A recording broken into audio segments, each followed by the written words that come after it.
Last topic दिक्कत हो जाता है। पेन कहाँ है भाई? हाँ? चलो लास्ट टॉपिक बताओ, क्या पढ़ा था हम लोगों ने?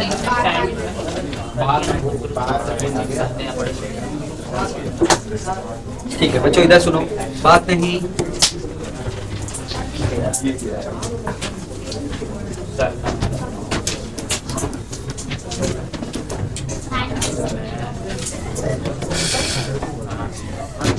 देखो ये नोट्स नहीं भेजा ना मैंने, मेरे ख्याल से अभी नोट्स नहीं भेजा है ना।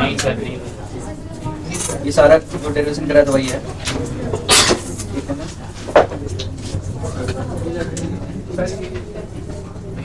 इसे बता चुका हूँ, ठीक है, ये सब हो चुका है।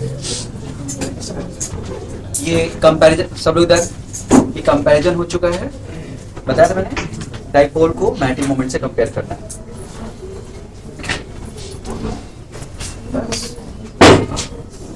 बाकी मैंने जो डाइपोल भेजा है ना, डाइपोल में जो टॉपिक भेजा होगा डाइपोल के टॉपिक को, उसी में मैग्नेटिक मोमेंट भी पढ़ा है, समझ गए? डाइपोल में ही मैग्नेटिक मोमेंट पढ़ा है।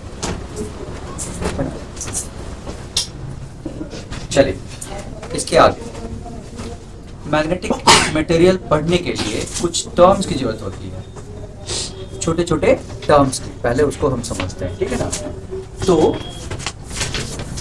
मैग्नेटिक मटेरियल पढ़ने के लिए सबसे पहला काम है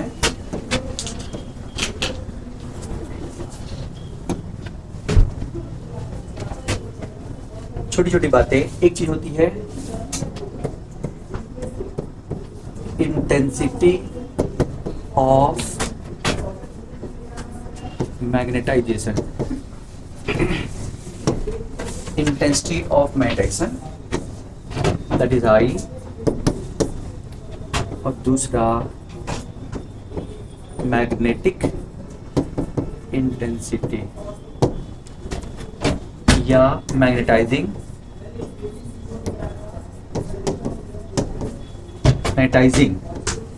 force. Intensity of magnetisation and magnetic intensity दो टर्म होते हैं, या मैग्नेटिक फोर्स दो टर्म होते हैं, इसको एच से डिनोट करते हैं। इसको फील करना क्या है, ये फील करना जरूरी है। क्या तुम्हें समझ में आता है कि सोलेनॉइड की जो मैग्नेटिक फील्ड होती है वो म्यू नॉट एन आई होती है ना? ठीक से सोच के बताना, ये क्या है और ये क्या है, अपने कंट्रोल में कौन है? ये वो एन आई, ये हमारे कंट्रोल में है ना, और ये उस मीडियम की बात हो रही है।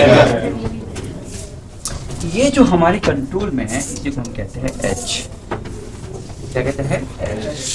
अब इसको फील करो कि ये क्या है, एन आई। एन आई क्या है? एन आई को जरा सोच के देखो, एच को फिर से देखो, एन आई यही है ना? ये एन क्या है बच्चों? Number of charge. कल मैंने थोड़ा बताया था इसके बारे में, number of turn into current, that is total current पर यूनिट ऑफ लाइन। कुछ याद आ रहा है? नहीं समझ में आ रहा है? एक बार सोचो, जैसे बार मैग्नेट था, कोई भी बार मैग्नेट ले लिया था मैंने, उसके बाद मैंने बताया था कि इसको हम क्या कर सकते हैं, ऐसे, याद आया? नंबर ऑफ टर्न, यही ना? तो यूनिट लेंथ पे कितने नंबर ऑफ टर्न्स हैं, कितना करंट है? एन, उसी को हम क्या कह रहे हैं? एच। यानी एच एक्चुअली इसकी प्रॉपर्टी हो गई ना, सोच के देखो, अलाइनमेंट, इलेक्ट्रॉन कितने अलाइन हुए, अलाइन होने के कारण कितना करंट बहा, उस करंट की ये क्या हो गई एक तरह से, मतलब वो देख के हमें पता चल रहा है कि मैग्नेटिक ये प्रॉपर्टी होगी मटेरियल की, क्या हो गई? मटेरियल की प्रॉपर्टी। तो समझ में आया मैं क्या कह रहा हूँ? अच्छा, तो लेकिन इसमें भी दो, ये केवल इसकी बात कर रहा हूँ, अभी एच की बात नहीं कर रहा हूँ, एन आई का मतलब समझाने की कोशिश कर रहा हूँ। तो अब एक चीज होती है आई, एक होता है एच। ये जो आई है वो है असर, दैट इज इफेक्ट, और एच है एफर्ट। एच क्या है? एफर्ट। आई क्या है? रिजल्ट, यानी उसका असर, इफेक्ट। समझ गए? फिर से सुनना, मैं फिर बोल रहा हूं, फील करने की बात हो रही है। एच ये है एफर्ट, मैग्नेटाइजिंग फोर्स। मैंने कितनी मैग्नेटाइज करने के लिए कितना एफर्ट किया, दैट इज मैंने कितना ampere turn per unit of length दिया कि मैग्नेटाइज हो जाए मटेरियल। मेरी बात समझ में आई? मैंने कितना ampere turn per unit of length दिया, क्या करने के लिए? मैग्नेटाइज। तो जितना असल में ये थोड़ा कम समझ में आएगा, लेकिन ये तो समझ में आएगा ना, म्यू नॉट एन आई। अरे बोलो, तो मैंने एम्पियर टर्न दिया, उसके कारण इतनी मैग्नेटिक फील्ड पहुंची, क्या करने के लिए? मेटल को मैग्नेटाइज करने के लिए। समझने की कोशिश करो, ये लाइन समझा पाया हूं? फिर से देखो, ये एन आई क्या है? Number of turn per unit of length. तो एन आई कौन हो गया? Total current in unit length. तो ये कितने करंट मैंने यूनिट लेंथ पे दिया, यूनिट लेंथ पे कितना करंट दिया। अब मैं कैसे करंट दे रहा हूं? ऐसा तो कुछ है नहीं, मैं तो मैग्नेटिक फील्ड दे रहा हूं, लेकिन वो magnetic field mu naught N I के बराबर होता है। तो वो इफेक्टिवली उसको म्यू नॉट से डिवाइड करने पे हमें पता चल जाएगा कि मैंने कितना एफर्ट किया। पता नहीं क्या बोले, फिर से सुनो, मैग्नेटिक फील्ड कितना दिया? बी या बी नॉट, है ना? उसको म्यू नॉट से डिवाइड करने पे तुम्हें पता चल जाएगा कि एक तरह से अप्लाइड एम्पियर टर्न कितना है पर यूनिट ऑफ लेंथ। क्या पता चल जाएगा? Applied ampere turn per unit of length. अगर मैं मैग्नेटिक फील्ड ज्यादा दे रहा हूं तो एम्पियर टर्न ज्यादा हो जाएगा कि नहीं? इसका मतलब कि मैं ढेर स्ट्रॉन्ग मैग्नेटिक फील्ड लगा रहा हूं किस मटेरियल को मैग्नेटाइज करने के लिए, स्ट्रॉन्ग मैग्नेटिक फील्ड लगा रहा हूं मटेरियल को मैग्नेटाइज करने के लिए। तो इसका मतलब मैं ज्यादा ampere turn per unit of length दे रहा हूं। मेरी बात समझ में आई? यानी मैग्नेटिक फील्ड को हम किस फॉर्म में इमेजिन कर रहे हैं? Ampere turn per unit of length. फिर से सुनो आराम से, ये एन आई क्या है बच्चों? Ampere turn per unit of length. क्या तुम्हें नहीं लगता कि ये directly proportional to magnetic field है? इसका मतलब जितना ज्यादा एम्पियर टर्न तुम दे रहे हो उतना मटेरियल मैग्नेटाइज होगा, या उतना ज्यादा मैग्नेटिक फील्ड तुम दे रहे हो, यही ना? तो मैं मैग्नेटिक फील्ड दे रहा हूं, लेकिन इमेजिन क्या कर रहा हूं? एम्पियर टर्न के टर्म में, कि मैंने कितना वर्क किया, क्योंकि वही मेरे हाथ में है। सुना कि नहीं सबने? तो मैं अगर इतना एम्पियर टर्न एक तरह से दे रहा हूं, तो इतनी मैग्नेटिक फील्ड के फॉर्म में बदल के वो किसी मटेरियल को मैग्नेटाइज करने में लग जा रही है। मेरी बात समझ में आई? ठीक है, एक बार और चलो दूसरे लेवल पे चलते हैं, फिर वापस आते हैं उस पे ना। मुझे टेंशन नहीं। मैग्नेटिक फील्ड कितनी होती है? म्यू नॉट एन आई, सही है? म्यू नॉट एन आई जो मैग्नेटिक फील्ड होती है, उसमें म्यू नॉट तो मीडियम का असर है, एन आई क्या है? वो कहीं पे मैंने नंबर ऑफ टर्न, जैसे मान लो किसी सोलेनॉइड के कारण मैग्नेटिक फील्ड निकाल रहा हूँ, प्रोड्यूस कर रहा हूँ, या किसी बार मैग्नेट कारण मैग्नेटिक फील्ड प्रोड्यूस कर रहा हूँ, तो उसके कारण जो magnetic field mu naught I, mu naught N I आया, है ना? उसमें एन आई कौन है? जो मैंने अप्लाई किया उसके कारण एन आई है ना, और म्यू नॉट किसके कारण है? मीडियम के कारण। यानी मेरा एफर्ट क्या है? एन आई, और मीडियम का असर क्या है? Mu naught. अरे मेरी बात समझ में आई? मैग्नेटिक फील्ड को एन आई के टर्म में कन्वर्ट कर रहे हैं। अरे भाई प्रेशर कितना है? 10 मीटर ऑफ एच जी। तो ये 10 मीटर क्या है? प्रेशर है क्या? लेकिन प्रेशर का मेजर है ना, ऐसे मैग्नेटिक फील्ड का मेजर है एन आई। अरे 1 मीटर ऑफ एच जी, तो प्रेशर कितना? रो जी एच। तो एच को रो जी से मल्टीप्लाई कर तो क्या आएगा? प्रेशर। लेकिन फिर भी हम मेजर करते हैं, बोलते हैं ना कि 10 मीटर ऑफ एच जी, तो म्यू नॉट एन आई, मतलब एन आई। तो मैग्नेटिक फील्ड कितना? म्यू नॉट एन आई। यानी एन आई कौन है? एक तरह से जो हमारे कंट्रोल में है, और म्यू नॉट मल्टीप्लाई होकर क्या बता रहा है? कितनी मैग्नेटिक फील्ड हो गई, क्या करने के लिए? उस मीडियम में दूसरे मटेरियल को मैग्नेटाइज करने के लिए। मेरी बात समझ में आई क्या? जैसे एच मेजर है प्रेशर का, जबकि एक्चुअल में नहीं है, वैसे एन आई मेजर है मैग्नेटिक फील्ड का, एक्चुअल में नहीं है। मीडियम का असर म्यू नॉट मल्टीप्लाई करो तब आएगा। तो म्यू एन आई के टर्म में हम मानते हैं क्या? कि हमारा अप्लाइड मैग्नेटिक फील्ड है कितना? एन आई। उसको म्यू नॉट से मल्टीप्लाई कर दोगे तो मैग्नेटिक फील्ड आ जाएगी, नहीं तो एच कहलाएगा। समझा पाया हूं क्या? बोलो बच्चों, समझ में आया क्या? अच्छा, तो मान लो एच, फिर से सुनो, जैसे मैंने कहा H height, H metre of H G लगा दिया, तो हम कहते हैं ना कि प्रेशर कितना लगाया? H metre of H G. बोलते हैं ना 20 सेंटीमीटर जी, 30 सेंटीमीटर, बोलते हैं कि नहीं? लेकिन एक्चुअल में एच से तो डायरेक्ट प्रेशर नहीं आता, उसको एम जी से मल्टीप्लाई करके आता है। यानी एच से ये पक्का है कि एच पता है, तो मुझे क्या मिल जाएगा? प्रेशर मिल जाएगा। ऐसे ही Ni पता है, क्या पता है? Ni पता है तो क्या मिल जाएगा? हाँ, बस म्यू नॉट से मल्टीप्लाई कर दो, मैग्नेटिक फील्ड मिल जाएगा फ्री स्पेस में। और किसी मीडियम में है तो मीडियम मिल जाएगा। अरे समझ में आया? यानी ये डिपेंड करेगा मीडियम में और ये डिपेंड करेगा, हाँ, तो तुम मुझे ये दो, मैं तुम्हें मैग्नेटिक फील्ड दूंगा, ऐसा वाला टाइप का। सुना सबने? तो हम बात कर रहे हैं तो किसके टर्म में बात कर रहे हैं? Ni के टर्म में। वो जिस मीडियम में लगाओगे उतना मिल जाएगा। कुछ समझ में आया? तो इसका मतलब कि ये एक मटेरियल है, मैग्नेटिक मटेरियल है, मैंने इसमें मैग्नेटिक फील्ड लगाया B, जो कितना गया? म्यू नॉट Ni, इतना था, इतनी मैग्नेटिक फील्ड लगाई मैंने। सुना कि नहीं सबने? यहां तक समझ में आया सबको? अब वो मैग्नेटिक फील्ड अंदर पहुंचा, यानी इतना ampere turn into mu naught magnetic field अंदर पहुंचा, और अंदर पहुंच के उसने इलेक्ट्रॉनों को क्या कहा? ए इलेक्ट्रॉन इधर घूम जा, ओ इलेक्ट्रॉन इधर घूम जा। अरे लगेगा कि नहीं? सबको घुमाएगा कि नहीं? किधर घुमाएगा? क्योंकि मैग्नेटिक मोमेंट हमेशा अपने आप को मैग्नेटिक फील्ड की डायरेक्शन में आने की कोशिश करता है। याद आया? तो वो मैग्नेटिक फील्ड की डायरेक्शन में लाने की कोशिश करेगा। तो कोई भी मटेरियल में सारे के सारे इलेक्ट्रॉन क्या हो जाएंगे? अरे मेरी बात समझ में आई? अच्छा, तो बाहर से मैग्नेटिक फील्ड कितना आया था? B naught. कितना आया था? यानी इसकी बजाय अगर मैं एम्पियर टर्न की बात करूं तो Ni आया था, आया था, इनटू म्यू नॉट करोगे तो मैग्नेटिक फील्ड जो दिया मैंने वो आ गया। उसने अंदर इलेक्ट्रॉनों को घुमाना शुरू कर दिया। अरे बोलो, घुमाना शुरू कर दिया कि नहीं? अलाइन करना शुरू कर दिया। अलाइन करने से per unit length magnetic field थोड़ी और बढ़ गई। अरे मतलब एम्पियर टर्न और बढ़ गया। क्यों? उसकी मैंने जो लगाया था वो था ही। मेरी बात मान के कुछ लोगों ने एम्पियर टर्न प्रोड्यूस कर दिया मेरी डायरेक्शन में। अरे बोलो, पैरामैग्नेटिक में क्या किया? ऑपोजिट डायरेक्शन में। फेरोमैग्नेटिक ने कुछ कम लोगों ने सुना, अरे सॉरी पैरामैग्नेटिक में, और फेरो में ज्यादा लोगों ने सुना। तो मैंने एम्पियर टर्न लगाया, वो एम्पियर टर्न देख के कुछ लोग और मोटिवेट हो गए, उन्होंने एम्पियर टर्न अपना शुरू कर दिया। अरे मेरी बात समझ में आई?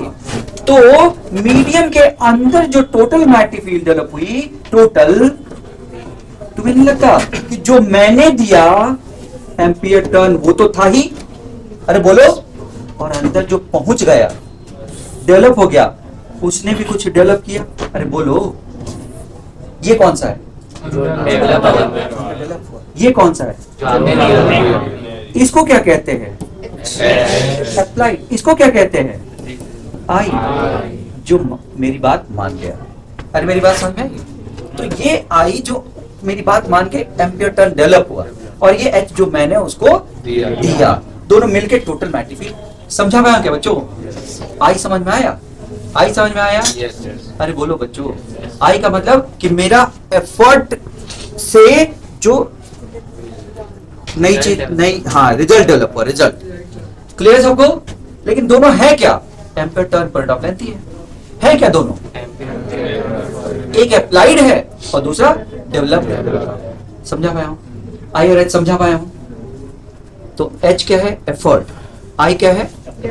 रिजल्ट। उसके कारण हाँ डेवलप्ड जो रिजल्ट है, और दोनों रिजल्ट नहीं डेवलप्ड, और दोनों मिलके रिजल्ट।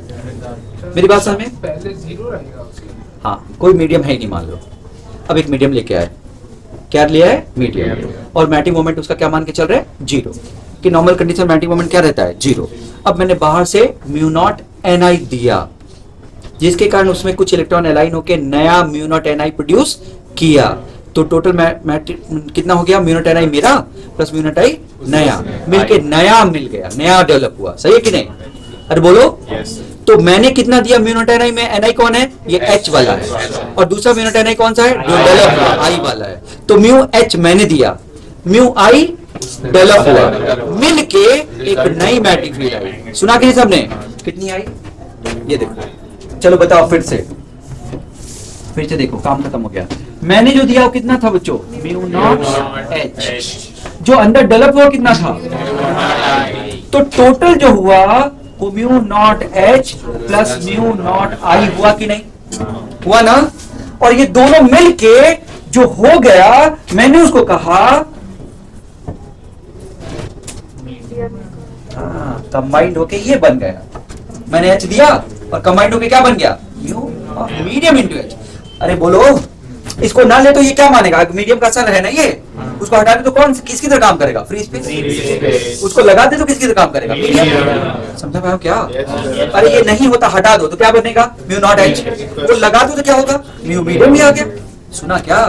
तो इतना मैंने दिया, उसने इतना प्रोड्यूस किया, दोनों मिलके इतना हो गया। स्टोरी क्लियर एकदम? क्या तुम्हें आई समझ में आया? आई क्या है, ampere turn per unit of length, developed अंदर से, है ना। एच क्या है, ampere turn per unit of length applied, है कि नहीं?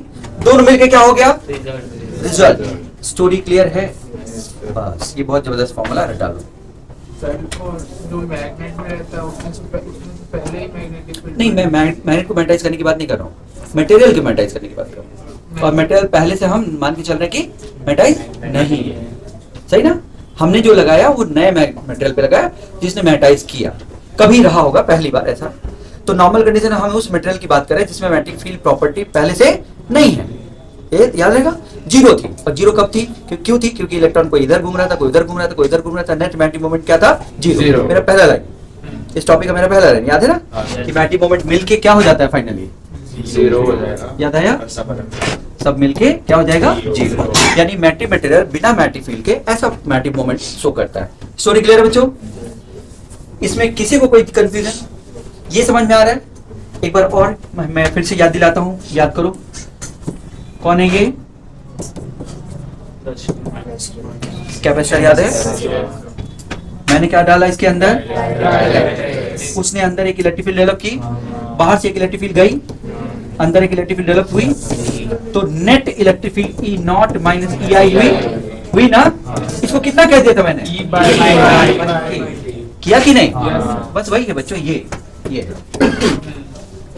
ये मैंने दिया और ये डेवलप, लेकिन ये उल्टा डेवलप होता है, यहाँ पे सपोर्ट कर रहा है, इसलिए यहाँ पे क्या है प्लस, वहां पे क्या है सेम है ना, कुछ अलग नहीं, सेम है, याद रहेगा। तो अब मुझे अगर इस चीज को समझना हो, मैं समझता हूं, देखो जो मैंने दिया उसी के टर्म में रखा ना, मैंने लास्ट में रिजल्ट उसी के टर्म में रखा ना, तो जो मैंने दिया रिजल्ट उसी के टर्म में रखा, समझा पाया हूं? याद रहेगा ऐसा? मैं फिर बोल रहा हूं, शुरू में ये डेरिवेशन मुझे थोड़ा तंग करता था। क्यों तंग करता था? जो मैंने दिया उसके टर्म में क्यों लिख रहे हो भाई, कुछ नया क्यों नहीं लिख रहे हो, ऐसा लगता था। लेकिन यहाँ पे भी देखो मैंने कितना दिया, ई नॉट, और नेट रिजल्ट जो बना वो ई नॉट बाई के किया। यानी मैंने क्या मान लिया, एक नया क्वांटिटी जो मुझे अप्लाइड के टर्म में रिजल्ट देगा। नहीं सुने मेरी बात? एक नई क्वांटिटी, नई इलेक्ट्रिक फील्ड जो आएगी वो किसके टर्म में मुझे चाहिए, अप्लाइड के टर्म में। ऐसी नई मैग्नेटिक फील्ड जो आएगी वो किसके टर्म में चाहिए, अप्लाइड के। समझा पाया? ये मुझे कंफ्यूज कर रहा था, तो तुम्हें भी कंफ्यूज करेगा। यानी जब तुम ये डेरिवेशन, स्कूल लेवल का डेरिवेशन इंपॉर्टेंट है, ये ध्यान से, जब तुम इसको क्या करने जा रहे हो, डिराइव करने जाओगे, तो प्रॉब्लम क्या होने वाली है, तुम्हें ये वाली चीज तंग करेगी कि ये क्या लिख रहा है, क्यों लिख रहा है। तो जो अप्लाइड है उसी के टर्म है कि मैंने अप्लाई इतना किया और हो इतना गया, मैंने 100 अप्लाई किया हो गया 1000, इसका मतलब कि 10 गुना ज्यादा हो गया मीडियम का असर, यही ना। तो ये कितना हो गया, 9 गुना। ऐसा होगा कि नहीं? बात की बात, क्या ये सबको समझ में आया? अब बताओ, ये H कॉमन लेके डिवाइड कर दो, म्यू H कॉमन लेके डिवाइड कर दो, या म्यू H से पूरे को डिवाइड कर दो, म्यू H से पूरे को डिवाइड कर दो, ये mu of medium upon mu naught, H H cut जाएगा ना, इक्वल टू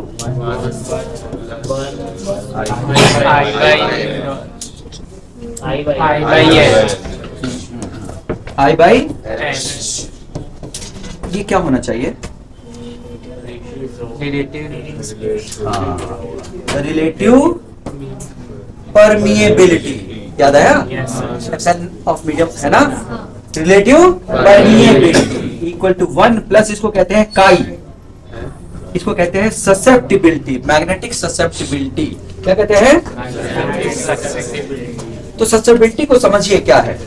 मैंने जो लगाया उसका कितना असर हो गया, अगर असर ज्यादा हुआ तो ज्यादा ससेप्टेबल मटेरियल है, और असर नहीं हुआ तो कम ससेप्टेबल। ससेप्टेबल समझ में आता है? ससेप्टेबल ज्यादा एक तरह से सेंसिटिव, सेंसिटिव है, अप्लाइड रिएक्ट कितना अप्लाइड का असर ज्यादा असर कर गया तो ज्यादा ससेप्टेबल है। अरे कुछ समझ में आया? अरे बोलो। बचपन में जब मैं पढ़ाता तो ये बोलता था कि वो पुराने जमाने में राजाओं की स्टोरी सुनाया करते थे लोग, तो कहते थे कि रानी थी जो चांदनी रात में भी झुलस जाती थी। नहीं बहुत समझे? सब्जेक्ट इतना ससेप्टेबल कि चांदनी रात में, मतलब धूप तो छोड़ ही दो, समझे? समझ में आया मैंने क्या बोला? Highly susceptible. तो समझ गए ना? फेयर एंड लवली लगा दो तो निकल जाएगा ऐसा वाला। ससेप्टेबिलिटी समझ में आया क्या बोल रहा हूँ? ससेप्टेबिलिटी समझ में आया? जब मैं शुरू में पढ़ाता तो ये एग्जांपल देता था क्या करने के लिए, हाँ, जैसे कि याद हो जाए। अरे कुछ समझ में आ रहा है मैं क्या बोल रहा हूँ? रायपुर की गर्मी की बात नहीं कर रहा हूँ, रायपुर में रात की चांदनी की बात कर रहा हूँ। रात में चांदनी रात, मतलब क्या समझ में आ रहा है मैं क्या बोल रहा हूँ? यानी सन से मून से इसकी बात कर, तो इतना ससेप्टेबल। कुछ समझ में आया थोड़ा थोड़ा? तो ससेप्टेबिलिटी और कहीं पढ़ा था, इधर ध्यान से, कहीं एक और जगह और पढ़ा था ससेप्टेबिलिटी, कोई बताएगा? क्या है ये? एक थप्पड़ में 4 चक्कर, क्या है ये? कुछ याद नहीं रखते बच्चों, इसीलिए मुझे पता है, इसीलिए ऐसा अजीब एग्जाम्पल बनाना पड़ता है तुम लोगों के, तब भी याद नहीं रखते। कुछ याद आ रहा है? ये थोड़ा थोड़ा याद सुनाई तो दे रहा होगा कि ऐसा कुछ बात तो ये याद है कहाँ का ये गधे हो। Current sensitivity, figure of merit का उल्टा याद है? अरे गैल्वेनोमीटर याद आया? करंट, हद है भाई। मतलब ऐसा ऐसा एग्जांपल देने के बाद भी याद, ये लाइन याद है लेकिन कहाँ पढ़ा था ये याद नहीं। Current sensitivity, current sensitivity. हाँ चलो चलो इधर काम करते हैं। ये याद है कि इस समय एब्सेंट था। हाँ, उसको ये पता है कि यही पढ़ाए थे उसे, लेकिन ये चलो समझ गए। चलो ठीक है, ओके समझ गए। करंट सेंसिटिविटी बहुत इंपॉर्टेंट है भाई, इसके बगैर गैल्वेनोमीटर के क्वेश्चन कोई साल नहीं होगा जिस साल नहीं आया। एक दिन बता दूं मैं तुम्हें, हर साल आता है, और तुम्हें अगर ये याद नहीं तो काम खत्म। आधा तो 50% figure of merit, figure of merit याद है ना? पर डिफ्लेक्शन कितना करंट, यूनिट डिफ्लेक्शन के लिए कितना करंट, क्वेश्चन भी कराया था मैंने कुछ। यूनिट डिफ्लेक्शन के लिए कितना करंट? अरे इधर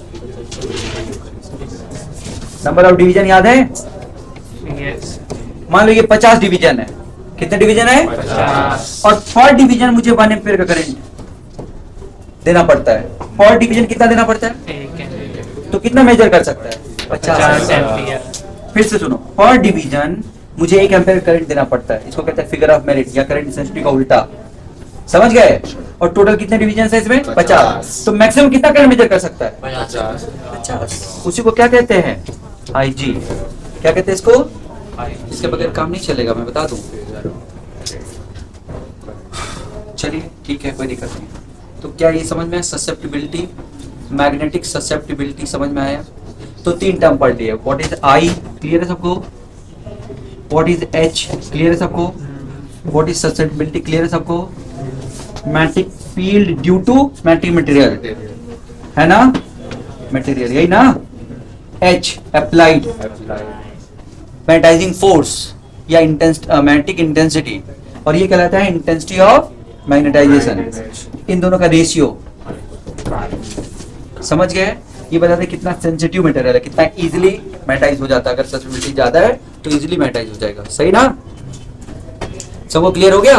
और एक रेशियो म्यू आर, इसका रेशियो है ये म्यू ऑफ मीडियम और म्यू ऑफ ये म्यू आर। अब किसी मटेरियल को एक्सप्लेन करना है तो उनको इन प्रॉपर्टी की बेसिस पे कैटेगराइज करते हैं। किसी मटेरियल को, अगर कोई मटेरियल पूछे फेरोमैग्नेटिक, डायमैग्नेटिक, ये सब मटेरियल, तो उनको कैटेगराइज करने के लिए ये प्रॉपर्टी पूछा जाएगा। ऐसा पूछा जाएगा कि फेरोमैग्नेटिक का ससेप्टिबिलिटी कितना होता है और फेरोमैग्नेटिक का म्यू आर कितना होता है, आई क्या होता है, एच क्या होता है, ऐसे पूछा जाता है क्वेश्चन। यानी मटेरियल को समझने के लिए इसकी जरूरत है।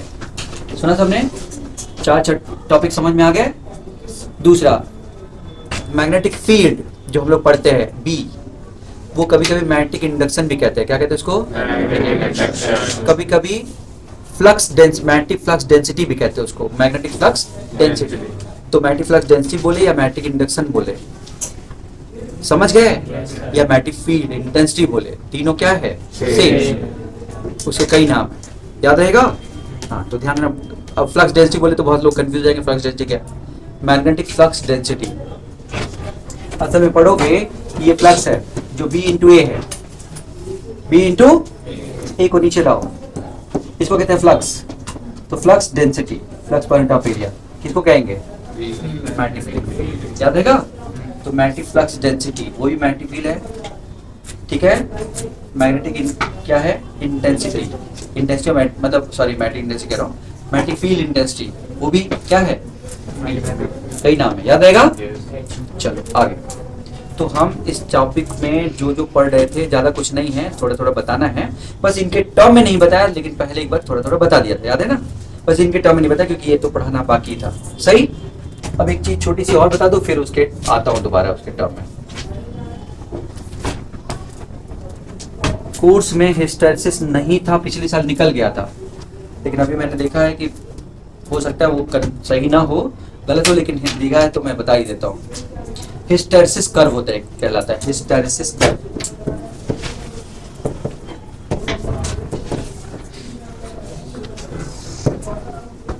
हिस्टैरिसीस कर्व या हिस्टैरिसीस, इसका क्या मतलब है? सुनो, मैं कुछ करूं या करने के लिए बोलूं और तुम उसको थोड़ा लेट करो, लेकिन करो,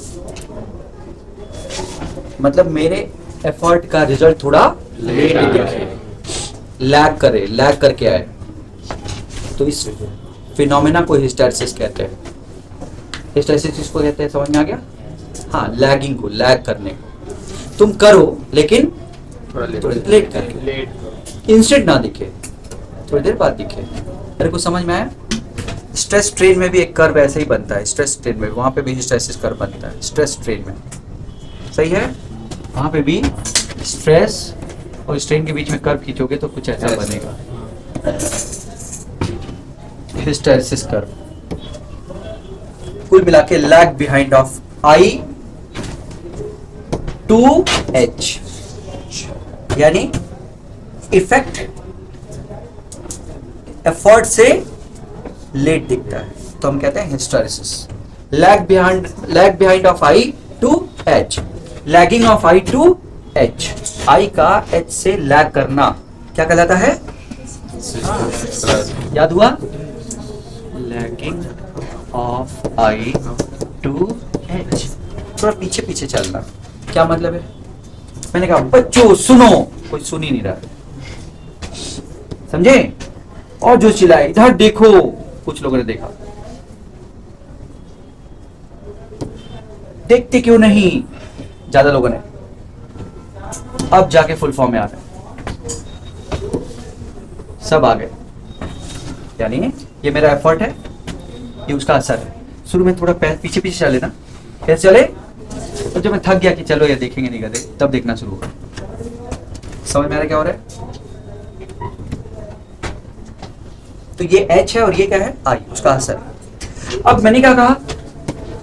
क्लास खत्म होने को है, तो मैं अब सबमिट, इसको बंद कर रहा हूँ, मतलब धीरे धीरे क्या कर रहा हूँ, उसको क्या कहते हैं, उसको समराइज कर रहा हूँ, समराइज कर रहा हूँ। तो कुछ लोग अभी गफलत में है, उनको लग रहा है कि क्लास बड़ी अच्छी चल रही है, कुछ लोग समझ में आ रहा है? मैंने बंद कर दिया क्लास, कुछ लोग अभी सोच रहे हैं, यानी जब मैंने बोला तो नहीं सोचा, जब मैंने बंद किया तो सोच रहे हैं, लैग कर रहे हैं ना थोड़ा थोड़ा।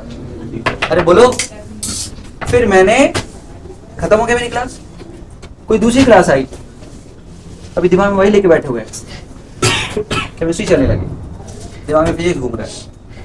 अरे कुछ समझ में आया? इतनी केमिस्ट्री चल गई तो फिजिक्स 0 हुआ, अरे केमिस्ट्री इतनी चल गई तो फिजिक्स। अब केमिस्ट्री चली हुई तो अब केमिस्ट्री धीरे धीरे दिमाग में जा रही है, केमिस्ट्री बढ़ रही है तो धीरे पीछे पीछे चल रहा है कि नहीं? अरे बोलो, केमिस्ट्री खत्म होने की बात आई तो यहाँ पहुंचे, फिर भाई केमिस्ट्री क्या हो रही है, समराइज हो रही है, पीछे जा रहे हैं, केमिस्ट्री खत्म हो गई, केमिस्ट्री की क्लास खत्म हो गई, सर ने खत्म कर दिया और तुम अभी chemistry देख रहे हो। कुछ समझ में आ रहा है क्या चल रहा है? उसके बाद क्या किया, फिजिक्स, क्या फिजिक्स चल रही है अगले दिन, अभी केमिस्ट्री दिमाग में घूम रही है, फिजिक्स इतनी चल गई तो केमिस्ट्री जीरो हुई। अरे कुछ समझ में आया? अरे बोलो। और फिजिक्स में बढ़ाता गया तब जाके क्या हुआ समझ में? एक lag behind of I to H, समझ गए? Lag behind of I to H, कुछ समझा पाया हो कि नहीं? ये क्या है? ये सोचो, जीरो है, क्या जीरो? आपका एफर्ट जीरो मगर फिर भी रिजल्ट। हाँ, मेरा एफर्ट जीरो तो भी रिजल्ट है, इसका मतलब मटेरियल मैटाइज हो गया है फिजिक्स में। मेरी क्लास खत्म होने के बाद ही फिजिक्स पढ़ रहे हैं बच्चे। अरे कुछ समझ में आया? तो इसको कहते हैं रिटेंटिविटी। क्या कहते हैं इसको? उतनी फिजिक्स रिटेन है अभी, कुछ समझ में आया? और ये भी रिटेंटिविटी है, भले ही केमिस्ट्री की हो लेकिन रिटेंटिविटी तो है ना। तो ये रिटेंटिविटी कहलाती है क्या? रेजिडुअल आई, जो बच गई आई, यानी मैटाइज करने की कोशिश किया और मैग्नेटिक फील्ड हटा लिया तो भी इतनी मैग्नेटिक फील्ड बच गई, तो इतना मेटल मैटाइज हो चुका है, इसका मतलब ये। सुना क्या सबने? अच्छा, ये क्या कहलाएगा? रिजल्ट। पूरी फिजिक्स खत्म करने के लिए जितनी केमिस्ट्री पढ़ानी पड़ेगी, या पूरी केमिस्ट्री खत्म करने के लिए जितनी फिजिक्स पढ़ानी पड़ेगी। अरे मेरी बात समझ में आई? यानी मैट्रिक प्रॉपर्टी खत्म करने के लिए जितना उल्टी डायरेक्शन में मैट्रिक भी लगाया है, पहले उधर लगाया था ना, अब किधर लगाया है? उल्टी। सुनो इधर देखो, पहले उधर लगाया था मैट्रिक फील्ड, अब उल्टी लगाया, यानी उल्टी चीज लगाई, तो जाके यहाँ पे आके मैट्रिक प्रॉपर्टी पूरी खत्म हुई। अरे समझ में आया? स्पेलिंग देख लेना, COARCIVITY होता है सर, कोर्सिविटी। कोर्सिविटी का मतलब क्या हुआ? तुम स्पेलिंग देखना, COER है, COAR है, चीज के लिए यानी मटेरियल को डीमेटाइज करने के लिए कितनी उल्टी डायरेक्शन मैट्रिक फील्ड लगानी पड़ेगी डीमेटाइज करने के लिए। अरे कुछ समझ में आया? बोलो बच्चों। तो ये क्या है? रिटेंटिविटी। कब चाहिए रिटेंटिविटी? कब अच्छा रहेगा? मैं चाहता हूं कि मटेरियल मैटाइज रहे। अगर मैं चाहता हूं क्या मटेरियल मैटाइज इजीली मैटाइज हो जाए, कम मेहनत लगे मुझे, तो कोर्सिविटी अच्छी होनी चाहिए, मतलब रिटेंटिविटी अच्छी होनी चाहिए। कोर्सिविटी कब काम आएगी सोचो? जब टेम्पररी मैग्नेटाइज हाँ टेम्पररी मैग्नेटाइज करना, हाँ, टेम्पररी मैग्नेटाइज करना हो तो कोर्सिविटी क्या होनी चाहिए? कम कम होनी चाहिए, यानी ये बहुत कम होनी चाहिए, तभी तो बार बार मैटाइज डिमेटाइज, बार बार मैटाइज डिमेटाइज होगा। यानी ये किस में फायदेमंद है? ये जब कम होगा तो टेम्पररी मैग्नेट ट्रांसफार्मर में। और मेरी बात समझ में आई? और ये ज्यादा है तो कब फायदेमंद होगा? परमानेंट मैग्नेट, यानी उस समय हम पदक दें उठा के तब भी क्या हो? मैग्नेटिक प्रॉपर्टी लूज ना हो। उल्टी डायरेक्शन में लगा दे, पता चला कि मैंने एक मैग्नेट खरीदा और किसी मैग्नेटिक फील्ड में रख दिया, उल्टा फट से खत्म हो गया वो। पर ये क्या है? तो मैग्नेट था। नहीं होना चाहिए, यानी मैग्नेटिक प्रॉपर्टी रहनी चाहिए, परमानेंट मैग्नेट। तब क्या होगा? जब ये ज्यादा होगा। तो कोर्सिविटी ज्यादा मतलब क्या? Permanent magnet. कोर्सिविटी कम मतलब क्या? टेम्पररी। और ये ज्यादा होना मतलब क्या? अच्छा मैग्नेट, अच्छी मैग्नेटिक प्रॉपर्टी। अरे कुछ समझ में आया? तो ये छोटा थोड़ा देख लेना है। क्या पिछले साल नहीं था, पिछले साल हटा दिया था, इस साल अभी तक आया नहीं है IIT का, लेकिन मैंने 2 जगह देखा, फिजिक्स वाला में और एक और कहीं, तो दोनों में क्या हो रहा था, उन्होंने ये लिखा हुआ है कि ये कोर्स में है, शिक्षा.com करके ऐसा था कुछ, तो लिखा हुआ है तो इसका मतलब है कि मैंने पढ़ा दिया। ठीक है, समझ में आ गया सबको? बोलो बच्चों। तो क्या क्या पढ़े अभी तक बताओ हम लोग? I क्या होता है समझ में आ गया? H क्या होता है समझ में आ गया? रेशियो, सब्सेटिबिलिटी समझ में आ गया? और एक डेरिवेशन समझ में आ गया। क्या derivation? Mu R equal to 1 plus chi, that is susceptibility, यही ना। चलो अब इनके बेसिस पे थोड़ा मेटल की बात कर लेते हैं। सर इनका भी रेशियो होता है क्या कि एक ज्यादा है तो दूसरा कम होगा दूसरा? नहीं कोई ऐसा नहीं, वो तो अप्लाइड मेटेरियल पे डिपेंड करेगा। चलो अब देखो तो जरा, 3 टाइप के मटेरियल की बात कर रहे थे ना हम लोग, डायमैग्नेटिक,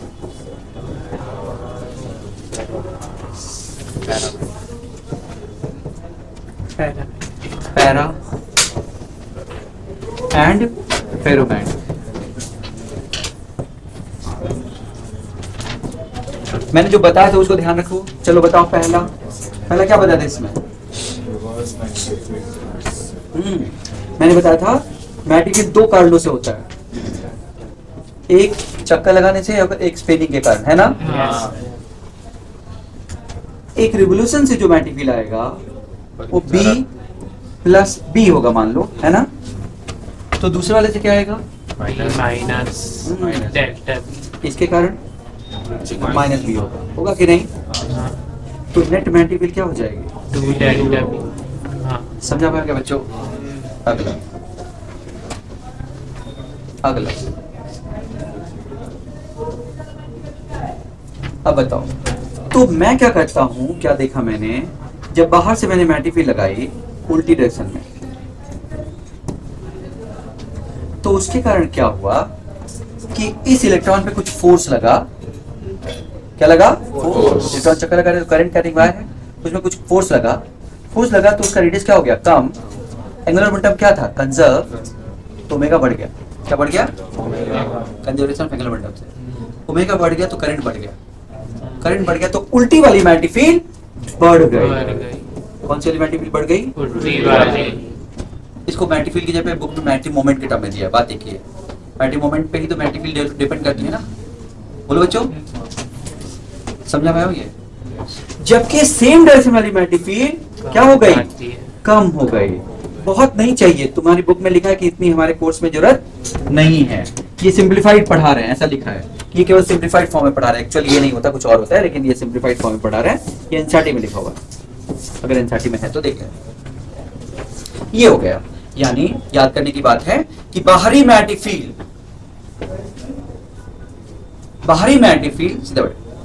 सीधा बैठो, ठीक, मतलब सीधा बैठो और सीधा बैठो, हाथ हटाओ।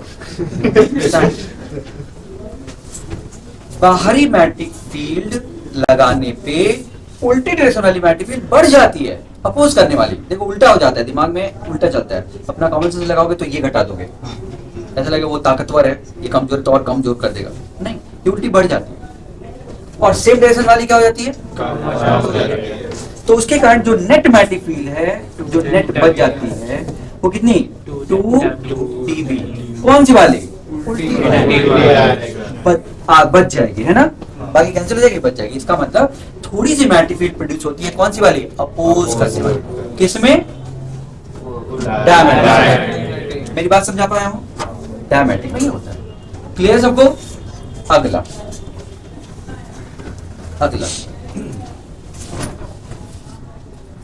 क्या लगता है, टेम्परेचर का इफेक्ट क्या दिख रहा है? कुछ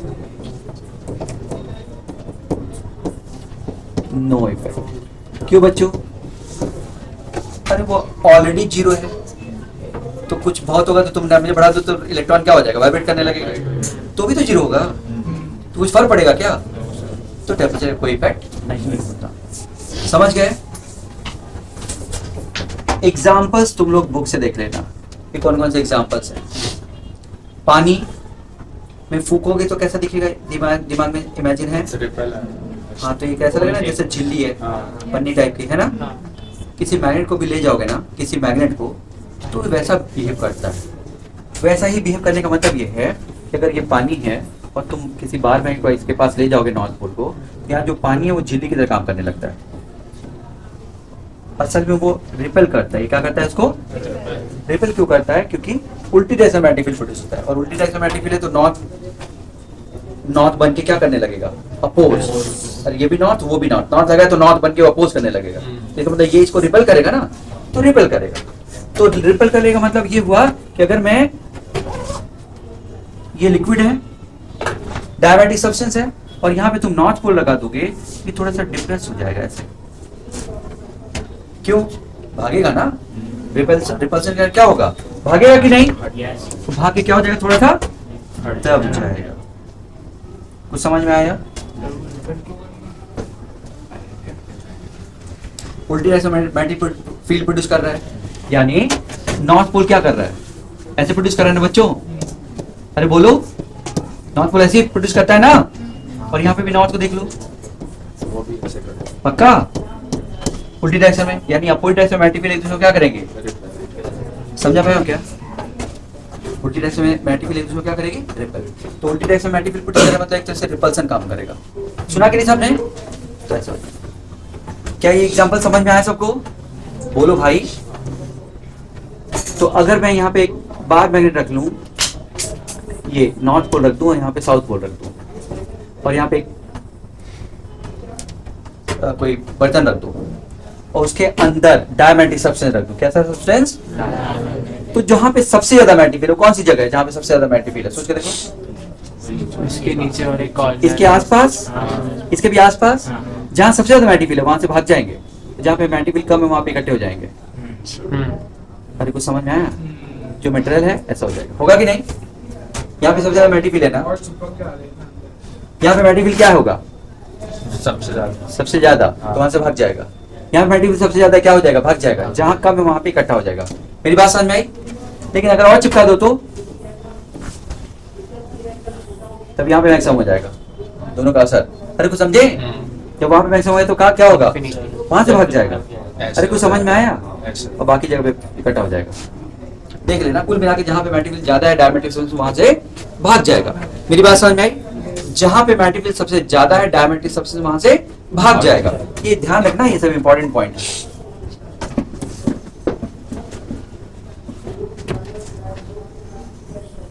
ये YouTube है टाइप का, और मैंने यहाँ पे क्या भर दिया, डायमेट्रिक सब्सटेंस। कैसा भर दिया?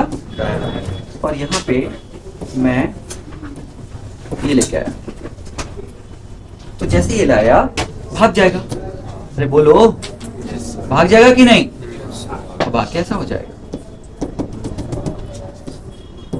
तो क्या ये दिमाग लगा लोगे? अब आगे बस रिपल्सन होगा, बस इतना ही दिमाग लगाना है। कोई भी क्वेश्चन आएगा तो इसके दिमाग से, इस दिमाग से करना है। रिपल्सन होगा, मेटेरियल वहां से भागेगा जहां पे मैग्नेटिक फील्ड ज्यादा है। पहली लाइन मेरी, क्या मैंने भी पहली लाइन है, मटेरियल वहां पे अपने आप को ले जाने की कोशिश करेगी जहां पे फोर्स सबसे कम महसूस हो रहा है। और फोर्स सबसे कम कहां महसूस होगा, जहां पे मैग्नेटिक फील्ड कम। और फेरोमैग्नेटिक में सब वही इकट्ठा हो जाएंगे। अरे कुछ समझ में है? और पैरा में थोड़ा कम इकट्ठा होगा। तो क्या मुझे अलग अलग तीनों को बताना है? समझ में आ गया? आ गया। जहां पे ये हो रहा है वहां पे उसका उल्टा हो जाएगा फेरोमैग्नेटिक में। सुना सबने? थ्योरेटिकल है ये सब, थोड़े ध्यान से। सर मगर फेरोमैग्नेटिक में उतनी ही जगह में ज्यादा लोग कैसे आएंगे? यूट्यूब के ऊपर इकट्ठा हो जाएगा। ऊपर हो गया। हाँ, ये जो नीचे गया है, तो सर ऊपर वाला नीचे भी तो आने की कोशिश करेगा। हाँ ये वाला इधर खींच लेगा, ये अट्रैक्ट कर लेगा ना, तो अट्रैक्ट कर लेगा इन सबको। यहाँ पे रहता तो वहां से अट्रैक्ट करता, नहीं है तो यहाँ से अट्रैक्ट करके ऊपर कर देगा, उधर नीचे हो जाएगा। समझ गए? कुल मिला के ये इन पे फोर्स लगाएगा, सबको अपने तरफ इकट्ठा करने की कोशिश करेगा। समझ गए? कौन है ये? डायमंड। टेम्परेचर का कोई इफेक्ट इस पे नहीं होगा। चल सुने, पैरामैग्नेटिक,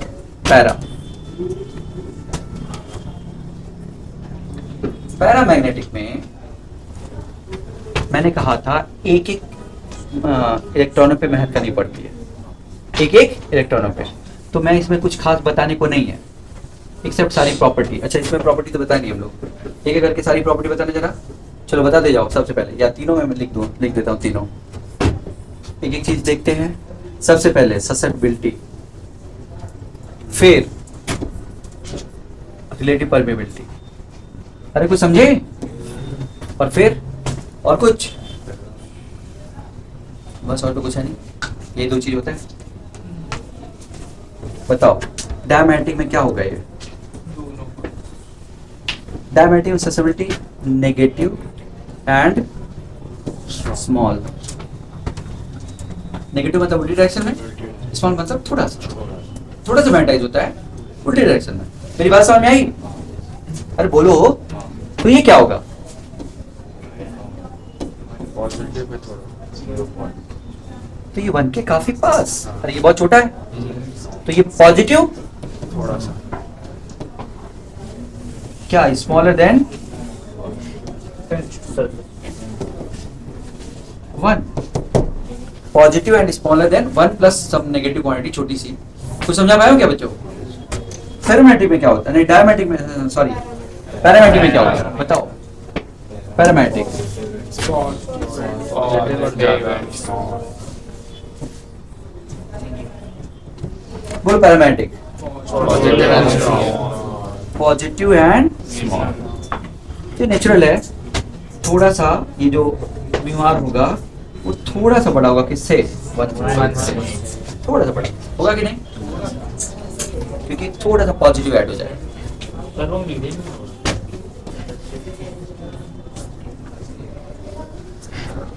और कुछ लिमिट में तुम लोग लिखते हो ऐसा 1 प्लस कुछ छोटा सा ए और ये 1, कुछ याद आया? थोड़ा सा वो ए बहुत छोटा है 1 से, ऐसे लिमिट में लिखते हो ना तुम लोग। ससेप्टिबिलिटी का मतलब रेशियो I/H, सही ना? और I/H पैरामैग्नेटिक में थोड़ा सा होगा। मैं 100 एम्पियर टर्न दूंगा पर ऑफ लेंथ तो वो 101 हो जाएगा।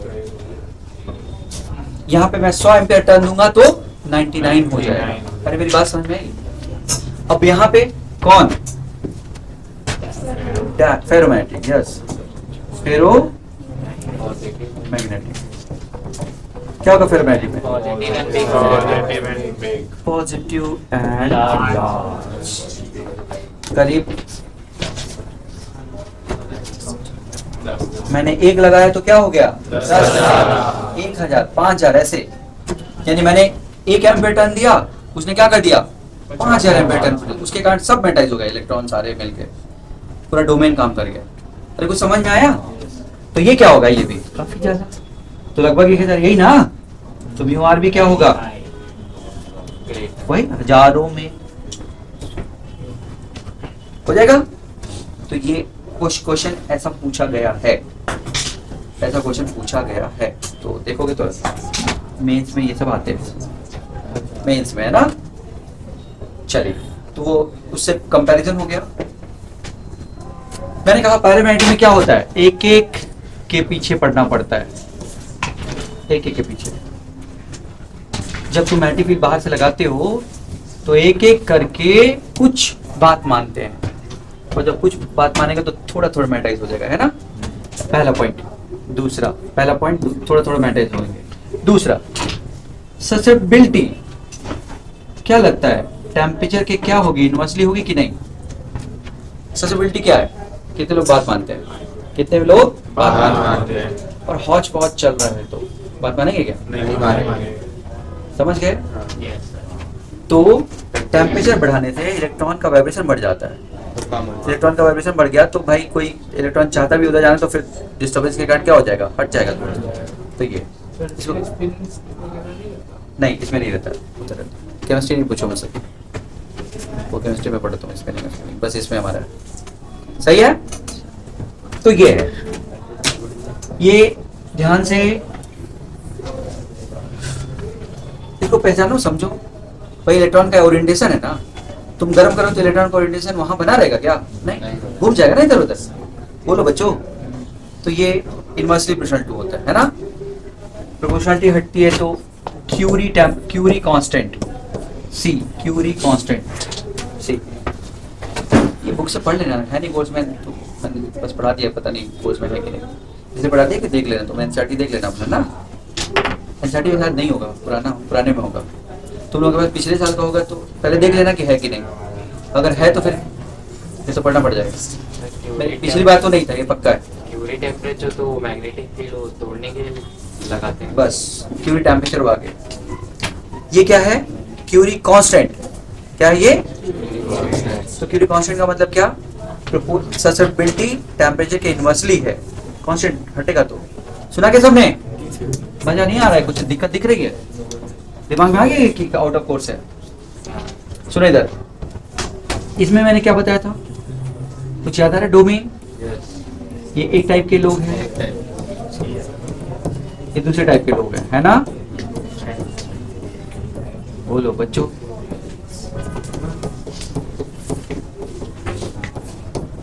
Colony magnetise. इसमें अगर अप्लाइड मैग्नेटिक फील्ड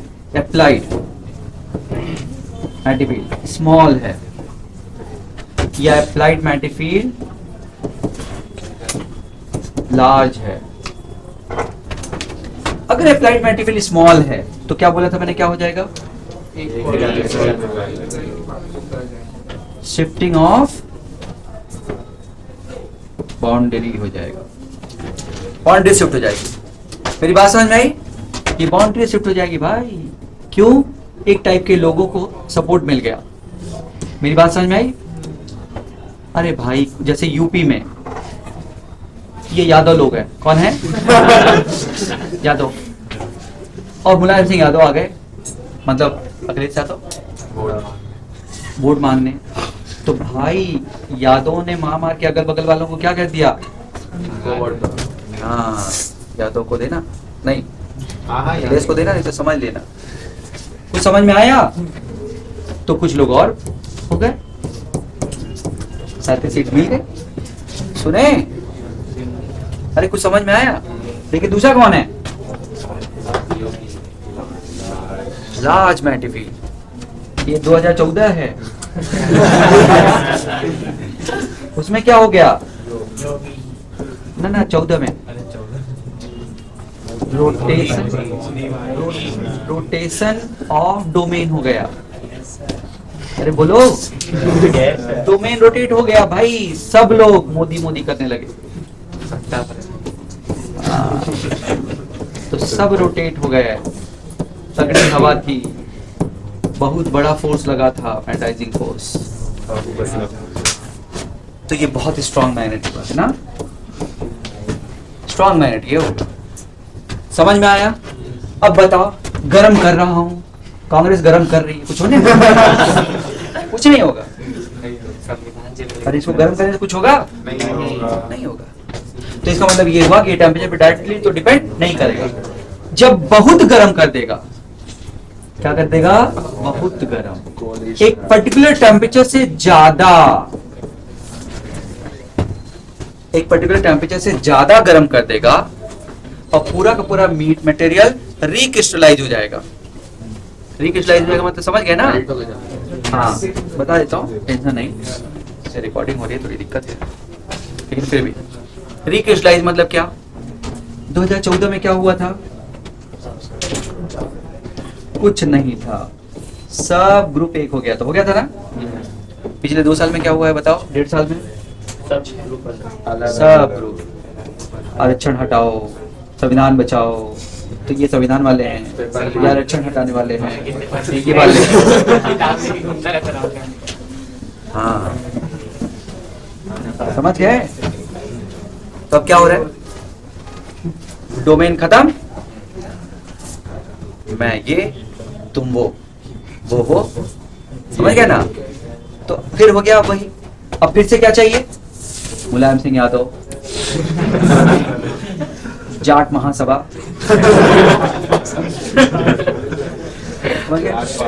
खालिस्तान, है ना? और बीच में मैं तो हिंदी इसलिए बोलती हूँ कि तुम्हें समझ में आ जाए, नहीं तो मैं तमिल वाली हूँ। सर ये लेक्चर तो वायरल होगा। समझ में? तो ये तो अब इसमें जो ज्यादा है वो क्या करेगा? अगल बगल को मार के बना देगा गवर्नमेंट। कुछ समझ में आया? तो ये सारा खेल ये हो गया नया, क्या? शिफ्टिंग ऑफ बाउंड्री वाला। तो रोटेशन ऑफ डोमेन मतलब क्या? सब भूल के एक चीज, अब क्या सब अलग अलग। तो ये इस साल का थोड़ा सा मिलता जुलता, अगले साल अगली बार शायद और बढ़ जाएगा ये, क्योंकि अब 5 साल यही चलेगा। हाँ जोर से बोलो ये। हाँ ये समझ गए? तो इसका मतलब ये हुआ कि अब क्या कर रहे हैं? रिक्रिस्टलाइज कर दिया भाई सबको उठा के, नहीं ये सबको उठा के क्या कर दिया? यूट्यूब, फेसबुक ये वो सब मिलके रिक्रिस्टलाइज हो गए सब। फिर से मेरा ये मेरा वो, मेरी बात समझ में? रिक्रिस्टलाइज होने का मतलब कि जो सारा का सारा एक जैसा हो गया था पूरा रिक्रिस्टलाइज कर दिया, यानी मेल्ट कर दिया, मेल्ट करके फिर से बना दिया नया मटेरियल। समझ गए? अब फिर कोई आना चाहिए लंबा चौड़ा, वो कौन? आम आदमी पार्टी वाला टाइप। हाँ। ओके। 2013 में वही जब आम आदमी पार्टी 14 हाँ 13 ना 13 मैं बनारस में गया था, उसी साल नया नया निकला था मैं पढ़ाने के लिए, समझ गया ना? बनारस जाता था इलाहाबाद से, तो मतलब भावना जो थी वो दिमाग में ऐसा फतूर वो था क्या। मैं याद है एक कोचिंग पढ़ाता था, तो आकाश में तब नहीं था, आकाश में लास्ट उस साल के लास्ट में गया था, तो एक नेम कोचिंग थी नेम, तो वहाँ पे नेम करके नाम ऐसे था। वो असल में कोचिंग का नाम एक डॉक्टर थे, उन्होंने अपनी कोचिंग खोली थी, JRS बहुत बड़ी कोचिंग उसके सामने। तो मुझे ये याद है कि मैं वहाँ पे था और ऐसे ही रास्ते में मतलब यही सब चल रहा था खूब भयंकर, लेकिन रास्ते में ऐसे ही लोग जा रहे थे, अचानक एक आदमी बस चिल्लाने लगा भारत माता की, अन्ना हजारे। जैसे अभी कोई चिल्लाएगा तो कहेगा, कोई बाकी सब देखेंगे कि अरे यार क्या कह रहा है ये, देखेंगे ना। उस समय क्या दिमाग में लोगों के था, कोई नहीं सोच रहा है कि क्या हो रहा है, सब चिल्ला रहे हैं भारत माता की जय, शुरू हो गया। तुम समझे? दिमाग पागल हो गया था उस समय लोगों का, जब ये आम आदमी पार्टी बनी थी। मेरी बात समझ में आ रही है? हाँ, क्या समझे? अब गड़बड़ हो गया ना, नहीं तो बहुत सपोर्ट था केजरीवाल का, बहुत, केजरीवाल का नहीं